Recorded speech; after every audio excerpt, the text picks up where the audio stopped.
This is San Diego News Daily. Welcome to San Diego News Daily. I'm Michelle Medina. Right now, we are entering the second weekend of the government shutdown, and now thousands of federal workers are without a job after more than 4,000 people were laid off. According to the Justice Department, more than half are from the Treasury Department and the Department of Health and Human Services. Affected employees must be provided a 60-day notice. The Senate, meantime, will not vote again to reopen the government until Tuesday. The Speaker of the House has also canceled next week's session. And this comes as thousands of federal workers also saw a hit to their paychecks for the first time since the shutdown started. On Wednesday, military personnel will not be paid, although they will receive back pay when that shutdown is over. To help protect our service members, lawmakers in Congress are now considering the Pay Our Troops Act. Whatever one believes about who's responsible for the shutdown or how we got here, don't put the troops in the middle of it. I support the Pay Our Troops Act, absolutely. I'm going to go one step further, too. Next week, I'm going to reintroduce my no budget, no pay bill. I realize we have not done that yet this year. I've consistently been a supporter of this. The idea is that if we don't do a budget, we don't get paid. It's as simple as that. Well, we also asked local Representative Darrell Issa if he supports the Pay Our Troops Act. We were told in part that he supports paying our troops by stopping the Democrat partisan shutdown and reopening the government. A City Heights man has been arrested for allegedly sending a threatening letter to conservative influencer Benny Johnson. During a press conference, the U.S. Attorney General said George Isbell Jr. was arrested after the FBI found his fingerprints on that letter. According to the Justice Department, the letter said Johnson needed to be, quote, exterminated and included graphic notes about him being killed. If convicted, he faces up to 5 years in prison. The parents of a U.S. Marine are in federal custody after being detained by immigration officials. The couple's children tell us their parents were taken into custody while trying to visit their pregnant daughter at Camp Pendleton.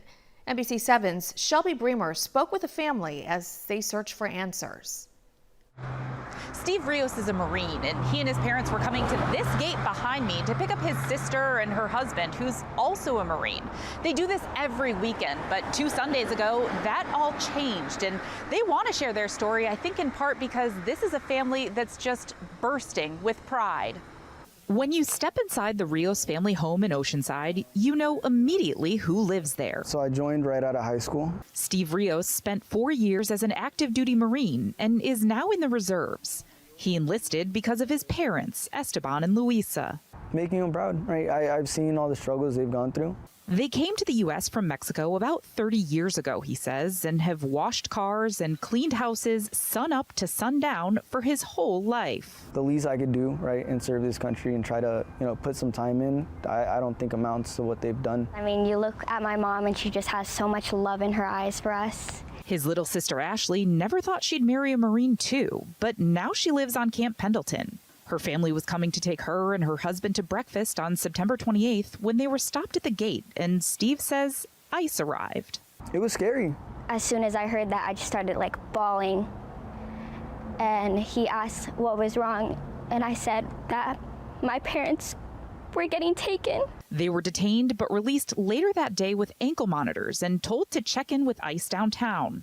Steve thought it would be quick. He says he's proud to now be sponsoring their green cards, and they have work visas while they wait. That pride goes both ways. I remember every birthday he'd make me a personalized card, and he just loves to stress about how proud he is that his son's trying as much as he is. It extends to his wardrobe too. This is what he wore to check in on Thursday. He said, yeah, this is my lucky shirt, so it'll be fine. So it was what he was wearing when, for the second time, ICE agents led him and his wife away. It's just hard because you just want to hear your parents' voice that everything's going to be okay. They've taken Ashley out every week for the past few months because she's expecting her first child. I'd always want my mom in that delivery room and everything, so it's just hard to not think about your parent there. Now they don't know what's going to happen, but they do have faith. They might get sent back, they might not. The only person that knows is up there. Steve said he was able to have a quick phone call with his dad, who said they're being held in the basement at immigration court, and they expect to be transferred to the Otay Mesa Detention Center. And I did, of course, reach out to ICE about this story, and they gave me a generic statement that basically said ICE does make these arrests as part of their routine operations, and anyone found in violation of our immigration laws is subject to detention and potential removal. From Oceanside, Shelby Bremer, NBC7. A group suing the city of San Diego over new trash collection fees has hit a setback. That means the $43 monthly fee will stand for now. But during the hearing, the judge said the lawsuit is likely to go to trial. The homeowners who are suing accuse the city of charging too much, saying it's more than trash collection actually costs. They feel a bait-and-switch tactic was used because voters originally approved lower fees. An attorney for the city says those fees are necessary. This is a financial fraud on the people of San Diego. The city has worked really hard to come up with a fee that is going to provide a robust solid waste management service to cities, one that will actually be able to stand the test of time rather than being run on a shoestring budget, which is what the city has done long term. The judge decided not to grant an injunction, so again, the fee stays in place for now. Both sides will be back in court in just a few weeks. A trial likely won't happen until next year. Governor Gavin Newsom has signed a bill to protect California street vendors' sensitive information from federal agencies. Here in San Diego, those vendors are required to have a business tax certificate, a sidewalk vending permit, and a city-issued photo ID. So when they register, they're required to show things like a state seller's permit, county health permit, and a food handler card. Some say many don't apply for permits because they're concerned that their personal information will be turned over to immigration officials. We know that many of the targets of the ICE raids have been street vendors. And so we wanted to see, can we add some protection for them? They're small businesses, they contribute. They're part of our culture. The new law requires California cities to destroy all sensitive information collected. It also prohibits sharing sensitive information with federal enforcement agencies. When the law takes effect on January 1st, any information collected would be solely specific to business licenses. NBC7 meteorologist Brooke Martell will have a look at your forecast right after this. You count on deeper investigations. Why didn't you just let her go? I'm trying to keep our family together. You count on getting a response.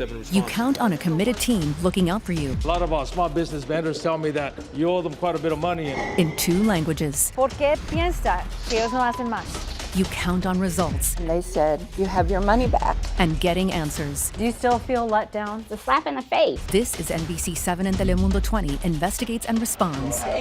Only on NBC7 and Telemundo 20. Here's a look at what you could expect for your Saturday out over the downtown region. You can see some upper 60s heading into that 10 o'clock hour, and then we settle into the 70s by this afternoon. Mostly sunny skies here. If you're going to be out this evening, temperatures start to taper just a little bit by about 6, 7 o'clock tonight, back to those upper 60s. El Cajon this morning close to those mid 60s, climbing into the upper 70s, going into that 12 o'clock hour, getting pretty close to 80 degrees for that daytime high. And here's a look at your future weather pattern. So we'll see some of those clouds kind of lingering just off the coastline, but take a look at these winds over the mountain communities. We have that southwesterly to westerly flow today. Some of these wind speeds could be right around 30 to 35 miles per hour at their max. A little bit stronger than that over the desert region, though. You could see closer to about 40, even 45 miles per hour. And it looks like they'll be the strongest as we head into early this evening for the desert region and continue to be breezy through late tonight and into early tomorrow morning. We're also going to see the return of some of that cloud cover early tomorrow for the coast and portions of the valleys. But here's a look at those daytime highs for your Saturday. Upper 60s to about the low 70s. Again, mostly sunny. Beautiful afternoon on tap. We can see 70s and 80s over the valleys. 70s today for the mountain communities. Still have those low to mid 90s over the desert region with changes on the way. So we're looking at this low pressure system coming in from the north, and you can see some of that rain associated with it. This will impact northern and central California, but it could drift far enough south where we get some of that moisture as we head into Tuesday, maybe even into Wednesday. Rain chances still on the lower end, so we're still working out those details. But here's a look at the 10-day forecast, showing a bit of a cool down for next week because of that low pressure system. We have cloudy skies, daytime highs from the low 70s possible for the inland valleys as early as Monday next week. That could continue actually into about Wednesday, Thursday. We're looking at the same situation for the mountain communities, but much cooler. Upper 50s to the low 60s, kind of feeling more like fall around here. And we have those temperatures close to the 90s today for the desert region, but we'll get closer to those low 80s and upper 70s next week, Nichelle. Brooke, thank you. In Fallbrook, a local Marine veteran will soon have a new place to call home. Sergeant Jason Pacheco was wounded in Afghanistan, and earlier this week, he got the chance to check out the home donated by the Gary Sinise Foundation. So this is a smart home, and it's designed to accommodate Pacheco's wheelchair. Volunteers also left him personalized messages inside the home. To see the smiling faces and people cheering for my family, like, oh man, it pulled at the heartstrings for sure.